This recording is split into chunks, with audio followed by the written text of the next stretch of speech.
नमस्कार दोस्तों, आज आपका फिर से स्वागत है हमारे इस YouTube channel the way to IAS में। फ्रेंड्स, आज जो हम बात कर रहे हैं कि एनसीईआरटी को हम अपना प्रिपरेशन के लिए कैसे यूज करें, एनसीईआरटी को कैसे पढ़ें और अपना यूपीएससी या अदर स्टेट पीसीएस की जो तैयारी हम कर रहे हैं उसके लिए उसको उपयोग में लाएं। फ्रेंड्स, कुछ सवाल है जिसको हमें देख लेना चाहिए कि जो अक्सर स्टूडेंट के मन में ये सवाल उठता है कि why should we read NCERT, NCERT हमें क्यों पढ़नी चाहिए। दूसरा सवाल उठता है, लोग पूछते हैं what all NCERT should one read, क्या अगर किसी एक व्यक्ति को तैयारी करना हो तो उन्हें सारे एनसीईआरटी पढ़ने की आवश्यकता है। तीसरा क्वेश्चन लोग पूछते हैं, can I read gist of NCERT is available in the market, जो मार्केट में एनसीईआरटी का जिस्ट अवेलेबल है क्या उसे पढ़ना चाहिए। और चौथा question, should I make notes while reading NCERTs, क्या जब हम एनसीईआरटी को पढ़ रहे हैं तो क्या उसमें हमें नोट्स बनानी चाहिए ही नहीं। साथ ही साथ कुछ लोग ये भी सवाल उठाते हैं कि जो एनसीईआरटी पढ़ते हैं उसका पढ़ना कितना फायदेमंद है, क्या वर्थफुल है या नहीं। और last question, what is the need to read NCERTs when the same topic are covered elsewhere, अगर सेम टॉपिक जो हम एनसीईआरटी से पढ़ रहे हैं वही टॉपिक कहीं और भी कवर्ड किया गया है तो फिर एनसीईआरटी को पढ़ने का क्या मतलब बनता है। ये सारे सवाल हैं, इसके अलावा बहुत सारे सवाल होते हैं, ये मेन सवाल है जिसको कि हम एड्रेस करने की कोशिश करेंगे आज। सबसे पहले हम ये देखते हैं आगे कि ये जो आंसर के क्रम में सबसे पहले हम ये बात जानने की कोशिश करते हैं, एक वर्ड है ऑथेंटिसिटी।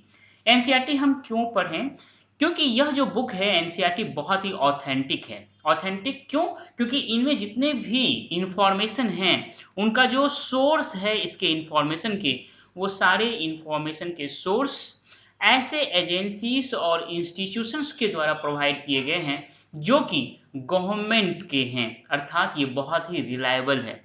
एक क्वेश्चन देख लेते हैं, आपको इससे पता चल जाएगा कि एनसीईआरटी कितना ऑथेंटिक है। एक क्वेश्चन जो है पूछा गया है, यह 2017 में पूछा गया है, right to vote and to be elected in India is, ये फंडामेंटल राइट है, नेचुरल ड्यूटी है, कॉन्स्टिट्यूशनल राइट है या लीगल राइट है। जितने भी आंसर्स हैं, मार्केट में जितने भी आंसर थे बहुत ही कंफ्यूजन था, बहुत ही हॉटली डिबेटेड ये क्वेश्चंस रहा है, इसको लेकर के बहुत सारे थे, खास करके सी और डी को लेकर के कि कॉन्स्टिट्यूशनल राइट है या लीगल राइट है। जो सुप्रीम कोर्ट का जजमेंट आया था एक पीयूसीएल केस या नोटा केस से रिलेटेड, उसमें इसका जो मीनिंग निकाला जाता था कि ये जो है एक तरह का लीगल राइट है, अर्थात ये इसका जो ऑप्शंस 4 हैं इसमें जो डी ऑप्शंस है ये सही होना चाहिए। अगर आप लक्ष्मीकांत के बुक पढ़ेंगे तो उनसे लगता है कि ये कॉन्स्टिट्यूशनल राइट और लीगल राइट दोनों है। लेकिन जो क्लास 12 का एनसीईआरटी का बुक है जिसमें डेमोक्रेसी से रिलेटेड है, यह क्लियरली रिटन है इसमें कि यह कॉन्स्टिट्यूशनल राइट है। फ्रेंड्स, इसके बाद जो यूपीएससी का ऑफिशियल की था उसमें इसको कॉन्स्टिट्यूशनल राइट माना गया। इसका मतलब यूपीएससी भी एनसीईआरटी को कितना ज़्यादा इम्पोर्टेंस दे रही है, इसी बात से यह साबित होता है कि एनसीईआरटी का बुक कितना ऑथेंटिक है। फ्रेंड्स, ऑथेंटिक कितना है इसका तो मैंने आपको डिस्कस कर दिया। जो एनसीईआरटी है यह बहुत ही गुड है फॉर अंडरस्टैंडिंग, स्पेशली अगर आपको कंसेप्ट बनाना हो तो इसके लिए एनसीईआरटी का बुक पढ़ना बहुत ही जरूरी है। ये जो बुक है इसका जो एक एक टॉपिक है बहुत ही फ्रेम्ड, बहुत ही अच्छे तरीके से वेल फ्रेम्ड मैनर में इसको लिखा गया है। इनको जो स्टार्ट करता है, जैसे मान लीजिए आप 6th क्लास में किसी टॉपिक को उठाया गया है, उस 6th क्लास में उस टॉपिक पे बहुत ही बेसिक बात कहा जाएगा, लेकिन जैसे उसी टॉपिक पे 12th क्लास में कहा जाएगा तो बहुत ही हायर लेवल की बात कहा जाएगा।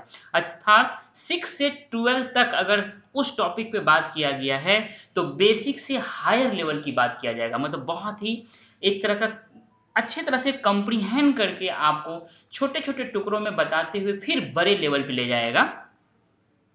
अगर आपको लगता है कि अगर आपको कंसेप्ट बहुत ही अच्छी तरह से क्लियर करना है तो आपको एनसीईआरटी को पढ़ना ही पड़ेगा। पहली बात। दूसरी बात ये हो गया कंसेप्ट क्लियरिटी को लेकर के। और जो तीसरी बात है, जो यूपीएससी का सिलेबस है, यूपीएससी में जितने भी सिलेबस हैं और एनसीईआरटी, जो सारे एनसीईआरटीज हैं उनके जो आप कंटेंट देखेंगे तो लगभग यूपीएससी के सिलेबस और एनसीईआरटी के सारे एनसीईआरटी के जो कंटेंट है वो एक तरह से दोनों एक दूसरे को कवर करता है, इसीलिए आपको एनसीईआरटी पढ़ना चाहिए। आगे जो हम बात करना चाहते हैं वो ये हम करना चाहते हैं कि जो एनसीईआरटी लिखा गया है वह भारत के जो मोस्ट इंटेलिजेंट माइंड्स है उनके द्वारा लिखा गया है, थोरोली रिसर्च करके लिखा गया हुआ है, प्रेजेंटेड इन ए मैनर, इस तरह से इसको प्रेजेंट किया गया है कि जो मोस्ट कॉम्प्लिकेटेड टॉपिक्स है उनको भी बहुत ही सिंप्लीफाइड करके समझाने की कोशिश किया गया है एनसीईआरटी में। फ्रेंड्स, एक जो सवाल था कि क्या हमें एनसीईआरटी का जिस्ट पढ़ना या चाहिए या नहीं, तो मेरा मानना है कि एनसीईआरटी के जिस्ट को कभी नहीं पढ़ना चाहिए। आपको हमेशा एनसीईआरटी ही पढ़नी चाहिए। क्यों पढ़नी चाहिए इसको जब हम अभी और आगे बताएंगे कि जिस्ट क्यों नहीं पढ़ना चाहिए तो आपको क्लियर होगा जब हम एग्जाम्पल देकर के आपको बताएंगे। फ्रेंड्स, उसके बाद जो इसमें एक चीज है एक्टिव रीडिंग और पैसिव रीडिंग का कंसेप्ट अगर आप समझते हो तो उसमें जब आप एनसीईआरटी को एक्टिव रीडिंग के तहत पढ़ेंगे तब आपको पता चलेगा कि एनसीईआरटी कितना इंपॉर्टेंट है। जब भी आप एनसीईआरटी को पढ़ें तो एक्टिव रीडिंग करें, नॉट पैसिव रीडिंग करें। एक्टिव रीडिंग का मतलब होता है कि आप जब जिस टॉपिक को पढ़ रहे हैं उसके साथ अपने आप को इंगेज कर लें। इस तरह से जब आप इंगेज करेंगे तभी आप उस टॉपिक को समझ पाएंगे और आपको उसे रटना नहीं पड़ेगा फ्रेंड्स। इसीलिए एनसीईआरटी इस तरह से लिखा गया है कि अगर आप एनसीईआरटी के सारे प्रोसेस को फॉलो करेंगे, जो अभी मैं बताऊंगा कि क्या क्या प्रोसेस है, कैसे कैसे पढ़ना चाहिए, तब आप हर टॉपिक को पढ़ते वक्त उसके साथ अपने आप को इंगेज कर लेंगे। और जैसे ही आप इंगेज कर लेते हैं तो आपको किसी भी चीज को रटने की जरूरत नहीं होती है फ्रेंड्स। उसके बाद ये कह रहा है कि यू शुड फोकस ऑन की टर्म्स। जो एनसीईआरटी को लिखा गया है हर टॉपिक को एक्सप्लेन करने के लिए की टर्म्स एनसीईआरटी में यूज किया गया है, उसको उस पे आपको फोकस करना चाहिए। एनसीईआरटी में बहुत सारे डिफिनेशंस यूज किए गए हैं, उस पे आपको फोकस करना चाहिए। और एनसीईआरटी को वेल स्ट्रक्चर्ड मैनर में लिखा गया है। इस तरह से आप जब एनसीईआरटी को पढ़ेंगे, समझेंगे, ऑब्जर्व करेंगे कि ये अपनी बातों को एनसीईआरटी में कैसे कहने की कोशिश किया गया है, कैसे शुरुआत किया है, कैसे बॉडी का पार्ट है, कैसे एंड किया है, तब आपको पता चलेगा कि एनसीईआरटी कितना स्ट्रक्चर्ड वे में लिखा गया है। और इसी वे में आपको मेंस में आंसर लिखना है फ्रेंड्स। इसीलिए एनसीईआरटी को पढ़ना बहुत जरूरी है ताकि आप किस तरह से स्ट्रक्चर वे में कहा जाता है अपनी बातों को, ठीक उसी तरह से आप भी अपनी बातों को मेंस में स्ट्रक्चर वे में लिखने का आपको एक प्रैक्टिस हो, एक तरह से आपको एक फिगर इमेजिनेशन हो कि इस तरह से एनसीईआरटी में लिखा गया है तो इसी तरह से हमको लिखना है।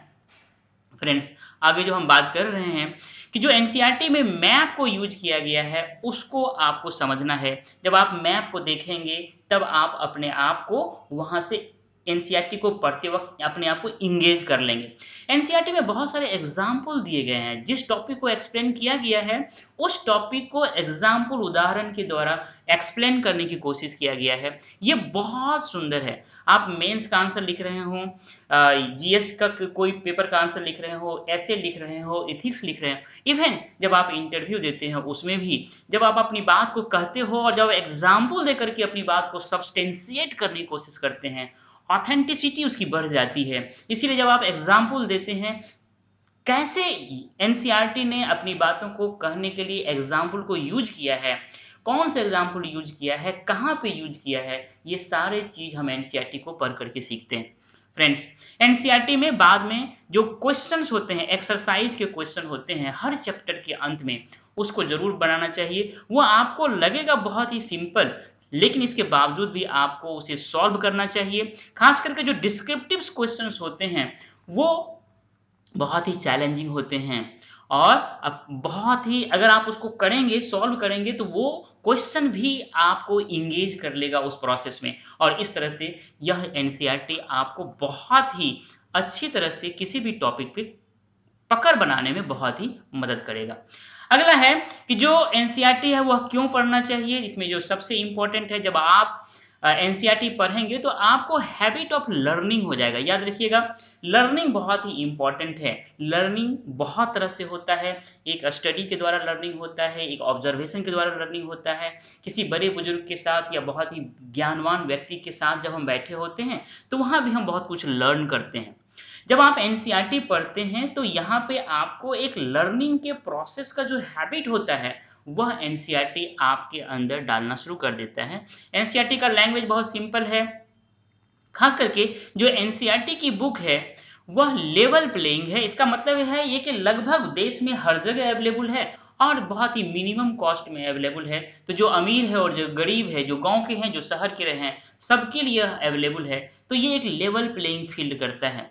फ्रेंड्स, आप अगर देखें, अच्छी तरह से बारीकी से देखें तो प्रत्येक साल एनसीईआरटी से जो क्वेश्चन पूछे जाते हैं, लगभग 30 या 30 से ऊपर क्वेश्चन एनसीईआरटी से ही पूछे जाते हैं। और आज के दौर में बहुत सारे इंफॉर्मेशन हो गए हैं, किस इंफॉर्मेशन को रखें और किस इंफॉर्मेशन को न रखें, उसके लिए जो फिल्टर का काम करेगा वो आपके लिए यह एनसीईआरटी ही करेगा। जो आपको लगता है कि ये एनसीईआरटी के पैटर्न से मैच करता है उसको आप अपने पास रखिए, और जो लगता है कि एनसीईआरटी के पैटर्न से मैच नहीं खाता है, अर्थात सिलेबस से मैच नहीं खाता है, उसको हटा दीजिए। मतलब एक फिल्टर का काम करेगा। फ्रेंड्स, आगे हम जो बात करना चाहते हैं, जो आपको इस कोई ऐसे व्यक्ति जो कि ह्यूमैनिटीज़ के नहीं हैं और वो चाहते हैं, वो साइंस बैकग्राउंड के हैं और ह्यूमैनिटीज़ के सब्जेक्ट रखना चाहते हैं, अगर आप एनसीईआरटी को पढ़ते हैं तो आपको पता चल जाएगा कि हमारा इंटरेस्ट जो ह्यूमैनिटीज़ का सब्जेक्ट है उसमें किधर है।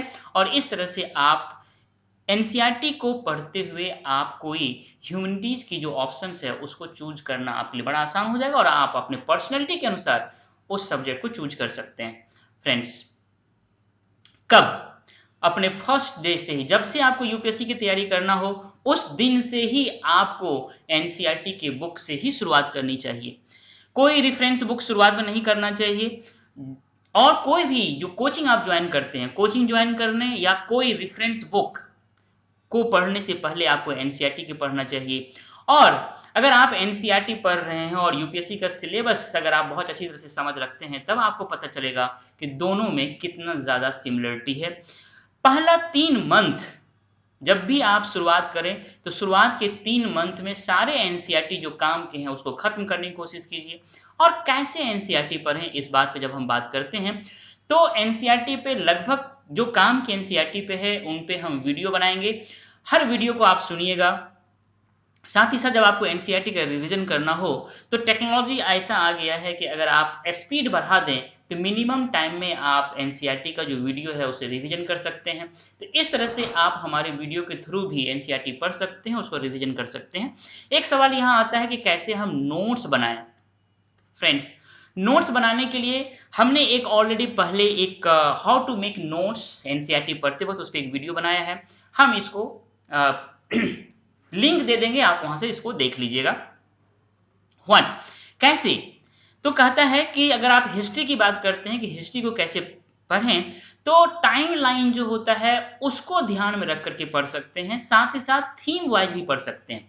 अगर आप प्रिलिमिनरी के पॉइंट ऑफ से देखें, पीटी के पॉइंट ऑफ व्यू से देखें तो टाइम लाइन बहुत इंपॉर्टेंट है, और मेंस के पॉइंट ऑफ व्यू से देखें तो यह थीम वाइज बहुत ही इंपॉर्टेंट है।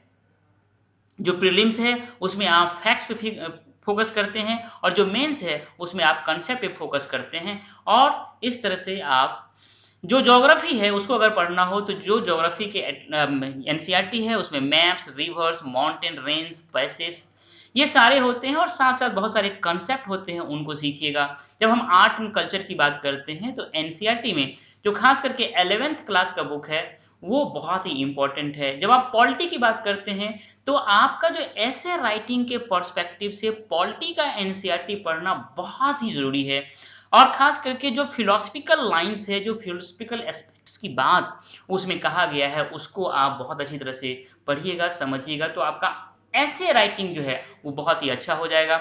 जब हम सोशलॉजी का जो एनसीईआरटी उसकी बात करते हैं तो जो करंट डायनामिक्स है इंडियन सोसाइटी का, उससे रिलेटेड जो कुछ भी अंडरस्टैंडिंग आपको बनाना हो वो एनसीईआरटी से ही बना सकते हैं।